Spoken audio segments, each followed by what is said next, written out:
إياك نعبد وإياك نستعين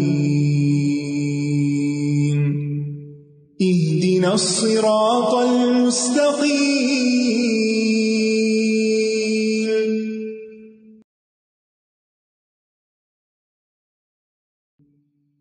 السلام علیکم ورحمۃ اللہ وبرکاتہ، نحمده ونصلی علی رسولہ الکریم، اما بعد فاعوذ باللہ من الشیطان الرجیم، بسم اللہ الرحمن الرحیم، رب اشرح لی صدری ویسر لی امری واحلل عقدۃ من لسانی یفقہوا قولی۔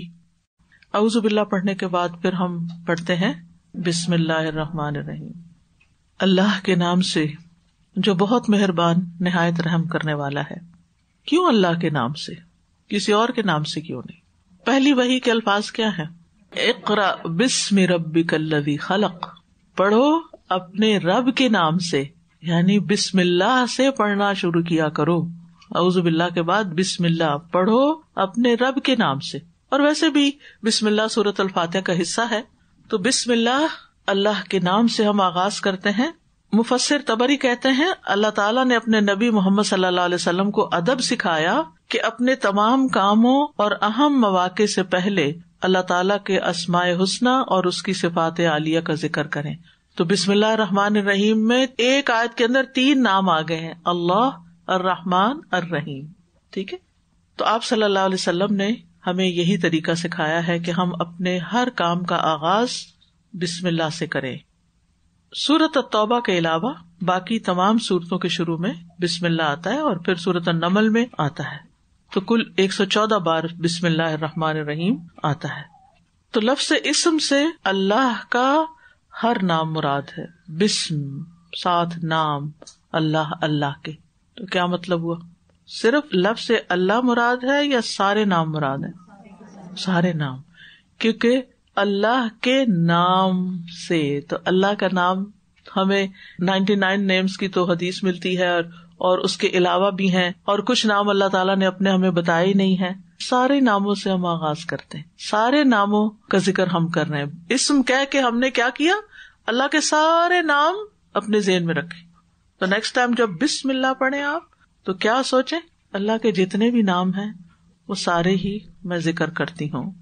لفظ اللہ جو ہے یہ صرف اللہ عز و جل کا نام ہے، یہ اللہ سبحانہ تعالیٰ کے علاوہ کسی اور کا نام نہیں رکھا جاتا، اور دنیا میں کبھی کسی نے اپنا نام اللہ نہیں رکھا۔ لوگ رحمان رکھ لیتے ہیں اگرچہ منع ہے، رحمان اللہ ہی کا نام ہے، کسی اور کو رحمان نہیں کہہ سکتے، کسی کو خالق نہیں کہہ سکتے، کسی کو رازق نہیں کہہ سکتے، ٹھیک ہے۔ رحیم کہہ سکتے ہیں، کریم کہہ سکتے ہیں، سمیع کہہ سکتے ہیں، بصیر کہہ سکتے ہیں، لیکن کچھ نام ایسے ہیں کہ جو صرف اللہ کے لیے خاص ہیں۔ ان میں سے یہ 4 نام خاص طور پہ اللہ، رحمان، خالق، رازق، کیونکہ رازق اللہ کے سوا کوئی نہیں ہے، خالق بھی، کریٹر بھی اللہ کے سوا کوئی نہیں ہے، اور رحمان بھی اسی کا خاص نام ہے، اور اللہ بھی۔ اسی لیے آپ دیکھیں کہ فرعون جیسے ظالم بادشاہ نے یہ تو کہا تھا انا ربکم الاعلی، لیکن اپنا نام اللہ نہیں رکھا تھا۔ تو اللہ صرف اللہ ہی کا نام ہے، اور اس کا مطلب ہے جس کی عبادت محبت اور تعظیم کی وجہ سے کی جائے، یہ یاد رکھنا ہے آپ نے۔ اللہ کو عربی میں مألوہ بھی کہتے ہیں، وہ جس کی عبادت، یعنی الہ اس کا روٹ ہے، میں روٹس میں نہیں جاؤں گی، آپ الحمدللہ پہلے پڑھ چکے ہیں، لیکن اللہ کا مطلب بتا رہی ہوں، وہ جس کی عبادت محبت اور تعظیم کی وجہ سے کی جائے۔ اور الرحمن الرحیم، یہ دونوں نام اللہ تعالیٰ کی رحمت کو ظاہر کرتے ہیں، ایسی رحمت جو بہت وسیع ہے، بہت عظیم ہے، ہر چیز پہ چھائی ہوئی، اور تکرار کے ساتھ اللہ کی رحمت کا ذکر ہے۔ آپ دیکھیے کتنی چھوٹی سی آیت اور اس میں کتنی جامعیت ہے۔ آپ بسم اللہ کہتے ہیں تو کوئی معمولی چیز نہیں کر رہے ہوتے، بہت کچھ بول رہے ہوتے ہیں، لیکن ہم غور نہیں کرتے نا، سوچتے نہیں۔ اللہ کا نام لینا ہی برکت کا سبب ہے۔ تبارک اسم ربک ذی الجلال والاکرام، بہت برکت والا ہے تیرے رب کا نام جو بڑی شان اور عزت والا ہے۔ لہٰذا ہمیں ہر کام سے پہلے بسم اللہ پڑھنی چاہیے، کھانا کھاتے وقت، صبح کے اذکار میں، کیونکہ اللہ کا نام لینے سے کوئی چیز تکلیف نہیں دیتی۔ کتنے لوگوں کو یہ دعا آتی ہے، بسم اللہ الذی لا یضر مع اسمہ شیء فی الارض ولا فی السماء وہو السمیع العلیم، اور امید ہے آپ پڑھتے بھی ہوں گے، کیونکہ جب صبح 3 دفعہ اور شام 3 دفعہ پڑھ لی جاتی ہے تو انسان اللہ تعالیٰ کی پروٹیکشن میں آ جاتا ہے۔ تو اللہ کا نام لینے سے حفاظت ملتی ہے. رسول اللہ صلی اللہ علیہ وسلم نے فرمایا جب تم رات کو کتے کے بھونکنے یا گدھے کے ہینگنے کی آواز سنو تو اللہ کی پناہ طلب کیا کرو، اعوذ باللہ پڑھا کرو، کیونکہ جو کچھ وہ دیکھتے ہیں تم نہیں دیکھتے. جب لوگ سو جاتے ہیں تو باہر نہ نکلا کرو لیٹ نائٹ، کیونکہ اللہ عز و جل رات کے وقت اپنی مخلوق میں سے جس کو چاہتا ہے پھیلا دیتا ہے. طرح طرح کے کیڑے مکوڑے نکل آتے ہیں اور معلوم نہیں ہوائی مخلوقات کون کون سی ہوتی ہیں. اور اللہ کا نام لے کر دروازے بند کیا کرو، یعنی رات کو آپ نے بسم اللہ پڑھ کر دروازہ بند کرنا ہے گھر کا. اپنے روم کا اگر ڈور بند کرتے ہیں تو بھی بسم اللہ پڑھ کر، کیونکہ شیطان وہ دروازہ نہیں کھولتا جسے اللہ کا نام لے کر بند کیا گیا ہو. مشکوں کے تسمے باندھ دو، یعنی پانی کو ٹائٹ بند کرو. پہلے زمانے میں واٹر بیگز ہوتے تھے، اس میں پانی رکھا جاتا تھا تاکہ کوئی کیڑا مکوڑا اندر نہ آ جائے. مٹکوں کو ڈھانپ دو، یعنی اپنے گھڑے وغیرہ ڈھانپ دو، جگ گلاس ہر چیز برتنوں کو الٹا کر دو. سیدھا نہیں رکھنا چاہیے کیونکہ وبا اترتی ہے رات میں آسمان سے سال میں ایک دن، اور اس سے پھر بیماریاں پھیل جاتی. اللہ کا نام نہ لینے کا نقصان بھی ہے. ابلیس نے کہا اے میرے رب تو نے اپنی ساری مخلوق کا رزق واضح کر دیا، میرا رزق کس میں ہے؟ تو اللہ تعالیٰ نے فرمایا ہر اس چیز میں جس پر میرا نام نہ لیا جائے. تو ہر وہ چیز جس پر اللہ کا نام نہیں لیا جاتا وہ اس کھانے میں شریک ہو جاتا ہے. اسی طرح جو لوگ کسی جگہ مجلس کریں اور اس میں اللہ کا ذکر نہ کریں وہ مجلس قیامت کے دن حسرت کا باعث ہوگی، لہٰذا وہاں بھی اللہ کا نام لینا چاہیے. پھر بسم اللہ پڑھنے کے جو مواقع ہیں، نمبر 1 ہر کام سے پہلے، نمبر 2 کھانا کھانے سے پہلے، نمبر 3 لباس اتارتے وقت، نمبر 4 بیت الخلاء جاتے وقت، اندر جا کے نہیں باہر جب اسٹیپ ان ہونے لگے پہلے بسم اللہ پڑھ کے دروازہ کھولے پھر واش روم میں جائیں. یعنی بسم اللہ جو ہے اللہ کا نام جو ہے یہ جنوں کی آنکھوں اور بنی آدم کی شرمگاہوں کا پردہ ہے، یعنی انسان پروٹیکٹڈ ہو جاتا ہے. سوار ہوتے وقت گاڑی کا دروازہ کھولے، بیٹھے، چابی لگائیں، اسٹیئرنگ پہ ہاتھ رکھے، بسم اللہ پڑھ کر. گھر میں داخل ہو، گھر میں اسٹیپ ان کریں، گھر کا دروازہ کھولے بسم اللہ پڑھ کر. رات سونے سے پہلے بسم اللہ پڑھ کر بستر جھاڑیں. چاہے آپ کے گھر سیلڈ ہے، کوئی چیز داخل نہیں ہوتی، لیکن یہ سنت ہے نا، تو سنت پر عمل کرنا چاہیے. پھر تکلیف کے وقت بسم اللہ، یعنی اگر کوئی چوٹ لگ گئی ہے تو بسم اللہ. آپ کو یاد ہوگا ہماری نانی دادی وغیرہ جو تھے وہ جب کوئی بچہ گرتا تھا، کوئی چوٹ لگتی تو ان کے منہ سے ایک دم بسم اللہ نکلتا تھا. غزوہ احد میں حضرت طلحہ کی انگلی کٹ گئی تو انہوں نے سی کیا تو رسول اللہ صلی اللہ علیہ وسلم فرمایا اگر تم بسم اللہ کہتے تو فرشتے تمہیں اٹھا لیتے، اس حال میں کہ لوگ تمہیں دیکھ رہے ہوتے.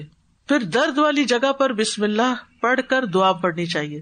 یعنی اگر مثلاً آپ کے ہاتھ میں درد ہو رہی ہے یا گھٹنے میں ہو رہی ہے، ہاتھ رکھیں اپنا پورا، بسم اللہ بسم اللہ بسم اللہ 3 دفعہ، اور پھر اعوذ باللہ و قدرتہ من شر ما اجد و احاذر. پھر اسی طرح ہم بستری کے وقت، خط کے آغاز میں، میت کو دفناتے وقت، اور اس کے علاوہ بھی جو اچھے اچھے کام آپ کرتے ہیں، کچھ کاٹنے لگے ہیں، کچھ بنانے لگے ہیں، پکانے لگے ہیں، یعنی کہ یہ تو وہ مواقع ہے جن پہ احادیث سے استدلال ہے. طوالت کے ڈر سے میں احادیث نہیں سنا رہی، کسی اور موقع پر صحیح، لیکن یہ کہ یہ مواقع خاص طور پر ذکر کیے گئے ہیں اللہ کا نام لینے کے. تو خلاصہ کیا ہے کہ اللہ تعالیٰ کا نام بہت عظمت والا، بہت برکت والا ہے. یعنی جس کام سے پہلے بسم اللہ پڑھیں گے وہاں کیا ہوگی؟ برکت ہوگی. بسم اللہ پڑھنے سے حفاظت ملتی ہے، وقت میں برکت ہو جاتی ہے. ٹھیک ہے. پھر ہے الحمد للہ رب العالمین. حمد کا کیا معنی ہوتا ہے؟ تعریف. کس بنا پر؟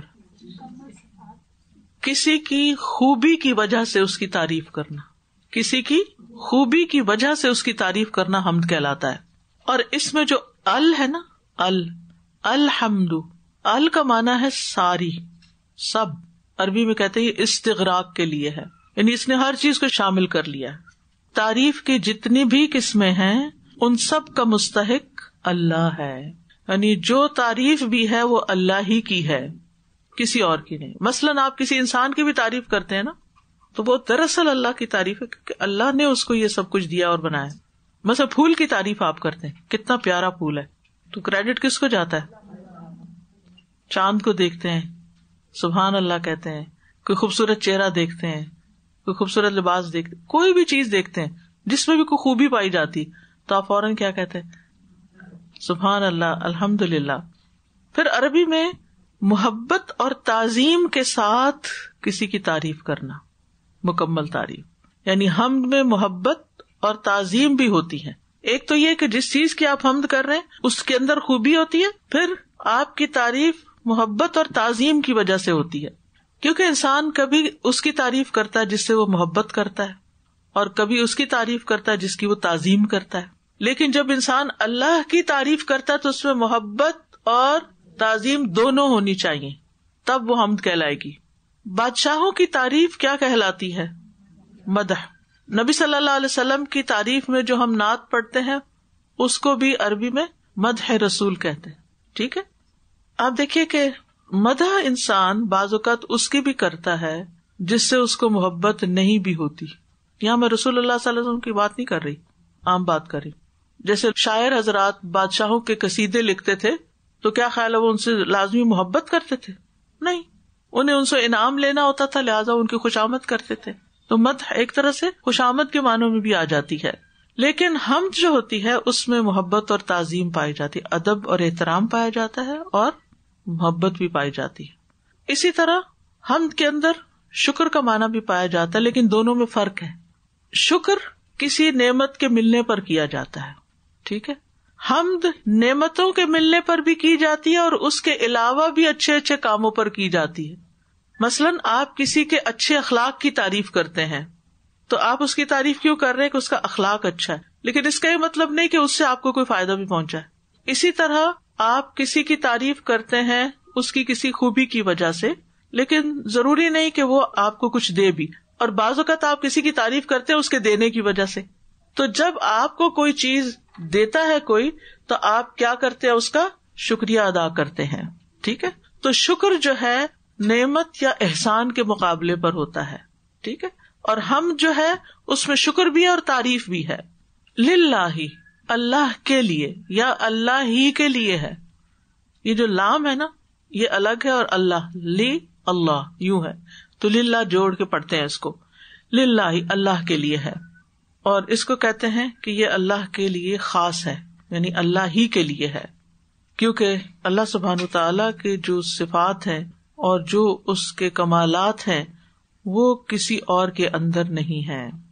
اللہ سبحانہ تعالیٰ کی تعریف خود اللہ تعالیٰ نے بھی کی ہے اپنی تعریف, اور اللہ تعالیٰ کو اپنی تعریف پسند ہے اور وہ حقدار ہے اس کا.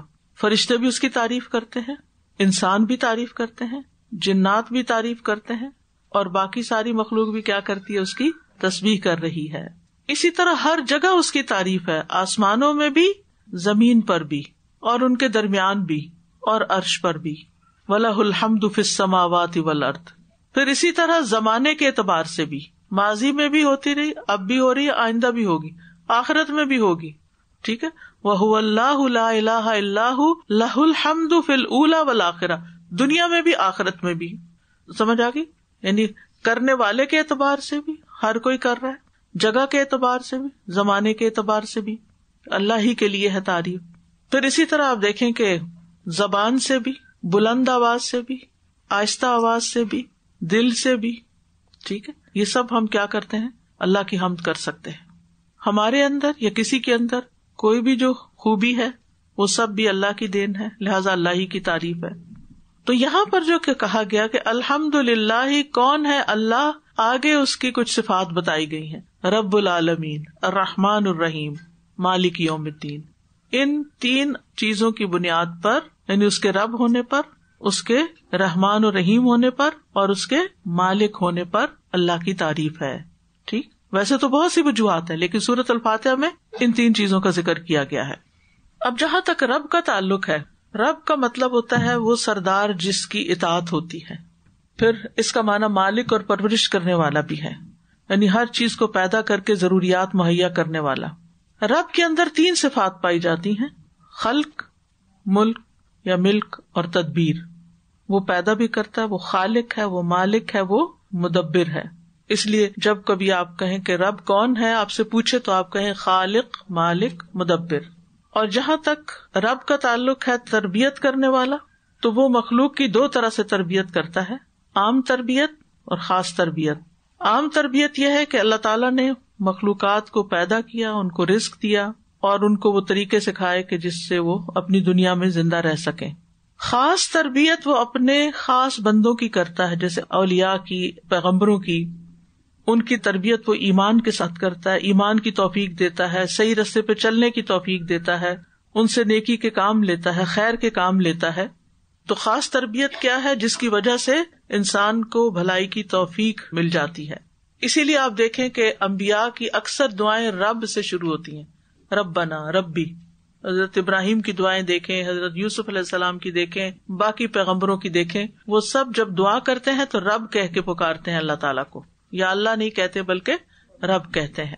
اور عالمین جو ہے، عالمین عالم کی جمع ہے. عالم کی دو جمع ہوتی ہیں، یہ خاص بات نوٹ کیجئے، ایک عالمین اور دوسری عوالم. یہاں پر دونوں کا فرق بتا دیتی ہوں. عالمین عالم کی جمع ہے، کیا ترجمہ پڑھا آپ نے؟ جہان. اور عالمین جہانوں. ٹھیک ہے، تو عالمین کا سنگولر آپ نے پڑھا عالم ہے، اور عالم سے مراد اللہ کے سوا جو کچھ بھی ہے وہ عالم کہلاتا ہے. یہاں تک تو بات ٹھیک ہے. لیکن جب ہم اس کی جمع عالمین کرتے ہیں تو اس سے مراد ذوی العقول ہوتے ہیں، عقل والے. اب آپ مجھے بتائیے کہ عقل والے کون کون ہیں؟ انسان اور جن، فرشتے، ٹھیک ہے نا، یہ عقل والے ہیں. اور مکلف، جن کے اوپر اللہ سبحانہ تعالیٰ نے ذمہ داری ڈالی ہے کچھ کرنے کی. یعنی اللہ سبحانہ تعالیٰ ان سب کا رب ہے، رب العالمین ہے. اور اس میں آپ دیکھیے کہ ایک عالم انس ہے، ایک عالم جن ہے، ٹھیک ہے، اور ایک عالم نبات ہے، ایک عالم جماعت ہے، ایک عالم ارض ہے، ایک عالم سما ہے. لیکن اللہ تعالیٰ نے یہاں جو چیزیں جن کے اندر روح نہیں ہے ان کی بجائے جن کے اندر روح ہے اور عقل ہے ان کا اپنے آپ کو رب یہاں بتایا ہمیں، رب العالمین. ٹھیک ہے، ورنہ جہان تو اتنے ہیں کہ انسان شمار نہیں کر سکتا. تو اب آپ دیکھیے کہ ایک زمانے میں جو لوگ پائے جاتے ہیں نا انسان، وہ کیا کہلاتے ہیں؟ یعنی اس جہان کے لوگ. مثلاً ہم دیکھتے ہیں کہ حضرت مریم علیہ السلام جو تھی وہ اپنے وصطفیٰ کی علی نساء العالمین، کہ اللہ نے تمہیں چن لیا سارے جہانوں پر. تو کیا اس کا مطلب ہے کہ وہ جنوں اور فرشتوں اور ساری دنیا کے انسانوں پر چن لی گئی تھی؟ یہ نہیں مطلب. وہ اس دور کے لوگ مراد ہے وہاں. تو ایک دور کے لوگ ایک عالم ہے، دوسرے دور کے لوگ دوسرا عالم ہے. جتنی نسلیں گزری، پھر فرشتے، پھر انسان، پھر جن، پھر مراد یہ ہے کہ اللہ سبحانہ تعالیٰ کے لشکر بے حساب ہیں اور ہر دور کے لوگوں کا وہ رب ہے. ابراہیم علیہ السلام نے اللہ تعالیٰ کی تعریف یوں بیان کی تھی رب العالمین کی، الذی خلقنی فہو یہدینی، وہ جس نے مجھے پیدا کیا وہی مجھے راستہ دکھاتا ہے. والذی ہوا یطعمنی ویسقینی، وہی جو مجھے کھلاتا اور پلاتا ہے. وَإِذَا مَرِضْتُ فَهُوَ يَشْفِينِي، اور جب میں بیمار ہوتا ہوں تو وہ مجھے شفا دیتا ہے. وَالَّذِي يُمِيتُنِي ثُمَّ يُحْيِينِي، وہ جو مجھے موت دیتا ہے پھر وہی مجھے زندہ کرے گا. یہ ہے ہمارا رب. ٹھیک ہے، ہمارے پیدا ہونے سے پہلے ہی اس نے ہماری ساری تدبیر کی تھی اور ہماری تقدیر بھی لکھ دی تھی. وہ ہماری تمام ضروریات پوری کرنے والا ہے، وہ ہمیں ہدایت دینے والا ہے. اسی لیے آگے پھر اہدنا الصراط المستقیم کی بات بھی آئی. ٹھیک ہے، اور اس میں آپ دیکھیے کہ جب ہم اللہ تعالیٰ کی تعریف کرتے ہیں تو آپ دوبارہ اس آیت کو دیکھیے، الحمدللہ رب العالمین، سب تعریف اس اللہ کے لیے ہے جو سارے جہانوں کا رب ہے. یعنی ہر دور کے انسانوں کا رب ہے، ماضی، حال، مستقبل. ہر طرح کے جنوں کا رب ہے، ہر طرح کے فرشتوں کا رب ہے، ہر ایک کا رب ہے. یہ سب اسی نے پیدا کیے ہیں. اور اگر رب کے معنوں میں ہم خالق کا معنی لیں تو آپ دیکھیں خالق ارض و سما، اور جو ان دونوں کے درمیان ہے ہر چیز کا خالق ہے. بے شمار ستاروں اور سیاروں کا، اور زمین پہ پائی جانے والی مخلوقات کا، سمندروں کا. کسی ایک چیز پر بھی آپ غور کریں، صرف آپ سمندر کو ہی دیکھ لیں، آپ کو معلوم ہے کہ سمندر نے ہماری زمین کے کتنے حصے کو گھیرا ہوا ہے؟ 3 حصوں کو، یعنی 3 کوارٹرز اس نے گھیرے ہوئے. اس کی میکسیمم ڈیپتھ کتنی ہے کچھ پتا؟ جہاں وہ سب سے زیادہ گہرا تقریباً 2.5 میل ہے نیچے زمین تک، اندر زمین 2.5 میل نیچے، وہاں تک پہنچنا بھی مشکل ہے. پھر ہم یہ سنتے ہیں کہ زمین جو ہے وہ گھوم رہی ہے، اس کی دوہری حرکت ہے، تو اتنی تیزی سے گھوم رہی، وہ پانی گر کیوں نہیں جاتا؟ یہ تدبیر ہے نا. رب پھر صرف خالق نہیں ہے، ان چیزوں کو اون بھی کرتا ہے، مالک بھی ہے، اور پھر ان کی تدبیر بھی کرتا ہے کہ انہوں نے کام کیسے کرنا ہے. ایک چونٹی کتنی چھوٹی سی چیز ہے، اس نے کیا کھانا ہے، کہاں رہنا ہے، کیسے سروائیو کرنا ہے، کیسے اپنے آپ کو پروٹیکٹ کرنا ہے، کیسے اپنی حفاظت کرنی ہے. یہ ساری تدبیر کون کر رہا ہے؟ کیا میں اور آپ کر رہے ہیں؟ انسان کر رہے ہیں. شہد کی مکھیوں نے کیسے کام کرنا ہے، انہوں نے شہد کیسے بنانا ہے. یعنی اتنی مخلوقات ہیں اللہ تعالیٰ کی کہ ہم گن بھی نہیں سکتے. ان سب کو پیدا کرنے والا، ان سب کو طریقہ سکھانے والا کہ انہوں نے کرنا کیا ہے، ان سب کے روزانہ رزق کا بندوبست کرنے والا صرف اللہ ہے. ہم اس لیے اس کی تعریف کرتے ہیں. اللہ کی تعریف کیوں کریں؟ پھر آپ کائنات کو چھوڑیں، اپنے وجود کو ہی دیکھ لیں، اپنے چہرے کو دیکھیں، اپنی آنکھوں کو دیکھیں، بدن کے کسی ایک حصے کو. اب آپ دیکھیں ہر حصے کا ڈاکٹر الگ ہوتا ہے، اور وہ بےچارا اپنی زندگی کھپا دیتا ہے صرف اسی کو پڑھنے میں، اس میں اسپیشلائز کرتا ہے. یعنی کتنی بے شمار قسمیں ہیں، اور ابھی تک بھی انسان پوری طرح سمجھ میں نہیں آیا ڈاکٹرز کو، سائنٹسٹ کو. انسان کے جسم کا جو سب سے چھوٹی اکائی ہے سیل، ابھی تک تو پوری طرح اس کو بھی نہیں سمجھا جا سکا. ہمارا علم تو اتنا محدود ہے. تو جس نے یہ سب کچھ بنایا اور پھر ان سب کی کوآرڈینیشن رکھی اور پھر یہ سب کچھ کام کر رہے ہیں، اور ہم پھر بول رہے ہیں الرحمن علم القرآن خلق الانسان علمہ البیان. وہ رحمان کون ہے؟ وہ رحمان ہے جس نے قرآن سکھایا ہے، اور جس نے انسان کو بنایا ہے، اور جس نے بولنا سکھایا ہے. یہ بولنا بھی اس کی نشانیوں میں سے. کتنی بے شمار قسم کی زبانیں ہیں اور بولیاں ہیں. تو بہرحال اس آیت سے یہ بات پتہ چلتی ہے کہ سب تعریفیں اللہ ہی کے لیے ہیں، جس نے حمد کے ساتھ اپنی کتاب کا آغاز کیا ہے. الحمدللہ رب العالمین. اور ہم کیوں اس کی تعریف کریں؟ کیونکہ اس نے ہمیں پیدا کیا، اس نے ہمیں رزق دیا، وہ ہمارا مالک ہے، اسی کی طرف ہم نے لوٹ کے جانا ہے. اور پھر ہم نہ بھی کریں تو اس کو فرق نہیں پڑتا، کیونکہ ساری مخلوق اس کی تعریف کر رہی ہے. آدم علیہ السلام کے سب سے پہلے الفاظ بھی کیا تھے؟ جب ان کو پیدا کیا گیا، اللہ تعالیٰ نے جب ان میں روح پھونکی، روح سر تک پہنچی تو انہوں نے چھینک ماری اور کہا الحمدللہ رب العالمین. تو اللہ تعالیٰ نے فرمایا یرحمک اللہ. اہل ایمان دنیا میں بھی اللہ تعالیٰ کی تعریف کرتے ہیں، اور قیامت کے دن بھی اللہ تعالیٰ کی تعریف کریں گے. مومن دنیا سے ہر وقت ہر چیز پر الحمدللہ کہتا ہے، خوشی میں بھی تکلیف میں بھی. تکلیف میں کیوں کہتا ہے؟ کہ شکر اس سے بڑی تکلیف نہیں آئی. دنیا سے جاتے ہوئے بھی مومن کے الفاظ حمد کے ہی ہوتے ہیں. ابن عباس کہتے ہیں، مرفوعاً روایت ہے، یقیناً مومن کے ہر حال میں خیر ہے، اس کی جان اس کے دونوں پہلوؤں سے نکل رہی ہوتی ہے، اس حال میں کہ وہ اللہ تعالیٰ کی تعریف کر رہا ہوتا ہے. مومن مر رہا ہوتا ہے، جان کنی کے عالم میں ہوتا ہے، اور اللہ کی تعریف کر رہا ہوتا ہے.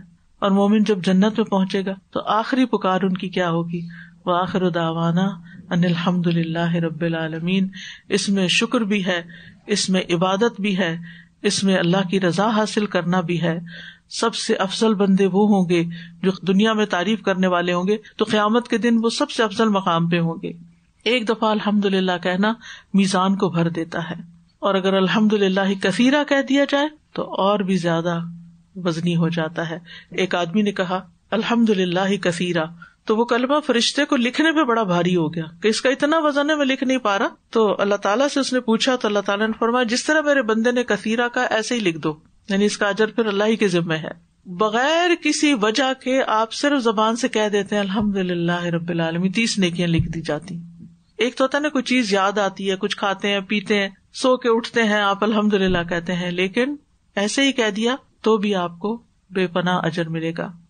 پھر آپ دیکھیے کہ الحمدللہ کہنے کے مواقع کون سے؟ دن کی ابتدا میں، نماز کی ابتدا میں، رکوع اور سجود میں، نماز کے بعد 33 بار الحمدللہ کہا جاتا ہے، پھر صبح و شام، ہر لقمے اور ہر گھونٹ پر، خوشی اور ناخوشی میں، حال دریافت کرنے پر. جب کوئی آپ کا حال پوچھے کیا حال ہے تو آپ کیا کہیں؟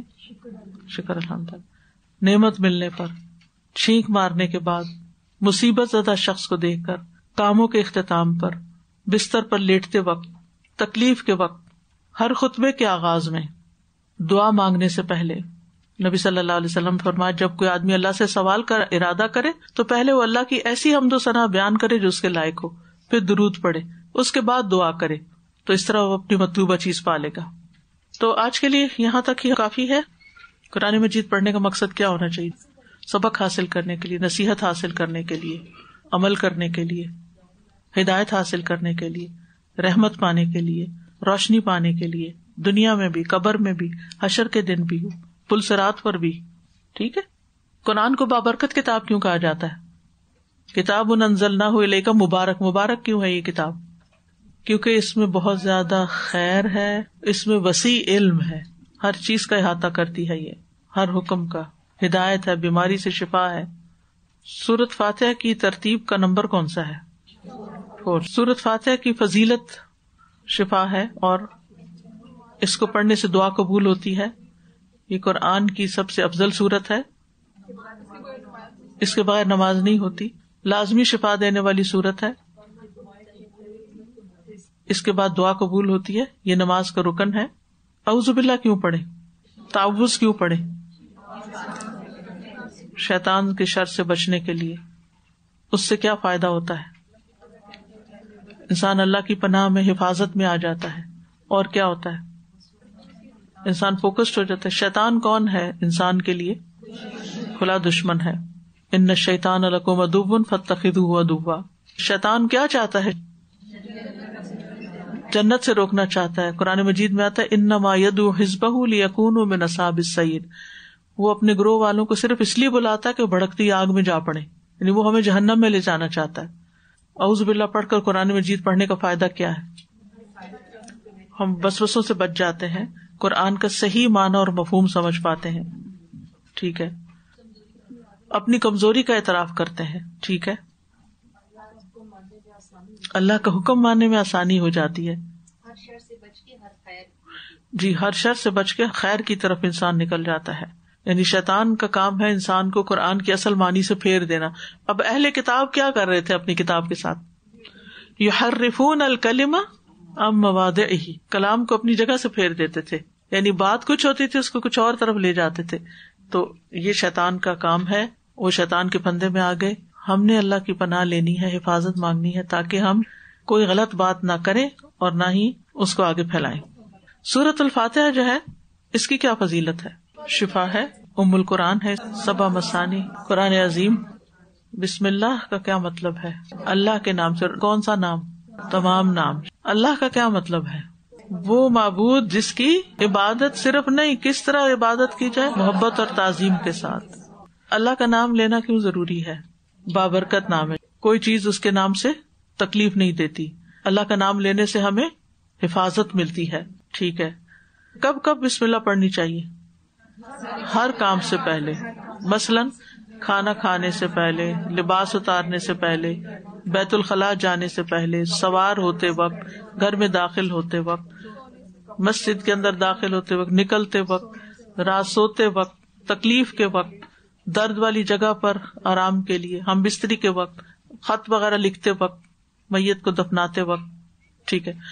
حمد کیا ہوتی ہے؟ تعریف. کون سی تعریف؟ جو محبت اور تعظیم کی وجہ سے کی جائے. ٹھیک ہے. اور مدح کیا ہوتی ہے؟ ویسے ہی تعریف. شکر نہیں ہوتی مدح. مدح بس تعریف ہوتی ہے جس میں کوئی مفاد ہوتا ہے لیکن اس میں کوئی محبت اور تعظیم نہیں ہوتی. ٹھیک ہے. کسی غرض کی وجہ سے جو ہوتی، جسے ہم خوش آمد بھی کہتے ہیں نا عام طور پہ. جی. اللہ کی تعریف کتنی؟ کب؟ کہاں؟ کون کون کرتا ہے اللہ کی تعریف؟ خود اللہ تعالی، فرشتے، انبیاء، انسان، باقی مخلوق. ٹھیک ہے. اور کس کس جگہ ہوتی ہے؟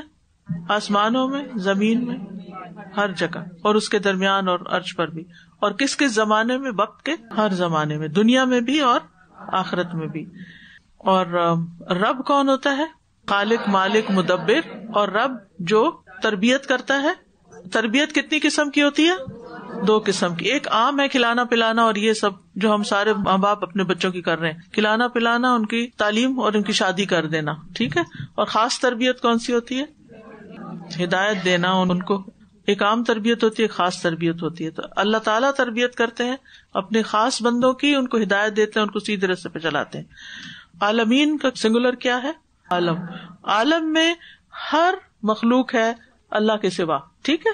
اور علم سے یہ لفظ نکلا ہے جس کا مطلب ہوتا ہے نشان، اور نشان سے جو بنانے والا ہے اس کی پہچان ہوتی ہے. یعنی ہر مخلوق سے اللہ تعالیٰ کی پہچان ہوتی ہے. لیکن یہاں عالم کی کتنی جمع ہے؟ 2. ایک عوالم اور ایک عالمین. عالمین جو ہوتا ہے وہ عقل والوں کے بارے میں بات ہوتی ہے، اور عوالم میں ساری مخلوق آ جاتی ہے. اور خالق جس نے پیدا کیا، مالک جو ہمارا اصل مالک ہے، جس کی طرف ہم نے جانا ہے. اور مدبر کا کیا معنی ہے؟ جو ہماری تدبیر کرتا ہے. تعریف کرنے کا فائدہ کیا ہے اللہ تعالیٰ کی؟ اللہ تعالیٰ کو پسند ہے. کب کب کرنی چاہیے؟ صبح اٹھتے ہی سب سے پہلے الحمدللہ الذی احیانا. ٹھیک ہے، رکوع میں، سجود میں، نماز میں، صبح و شام، ہر لقمے پہ، کھانا کھانے کے بعد، نعمت ملنے کے بعد، چھینک مارنے کے بعد، مصیبت زدہ شخص کو دیکھ کے، کاموں کے اختتام پر، بستر پہ لیٹتے ہوئے، تکلیف کے وقت، ہر خطبے میں، دعا مانگتے وقت، ہر جگہ پر ہمیں اللہ تعالیٰ کی تعریف کرنی. تو یہ تھا آج کا سبق. وآخر دعوانا ان الحمد للہ رب العالمین. سبحانک اللہم وبحمدک، اشہد ان لا الہ الا انت، استغفرک واتوب الیک. السلام علیکم ورحمۃ اللہ وبرکاتہ.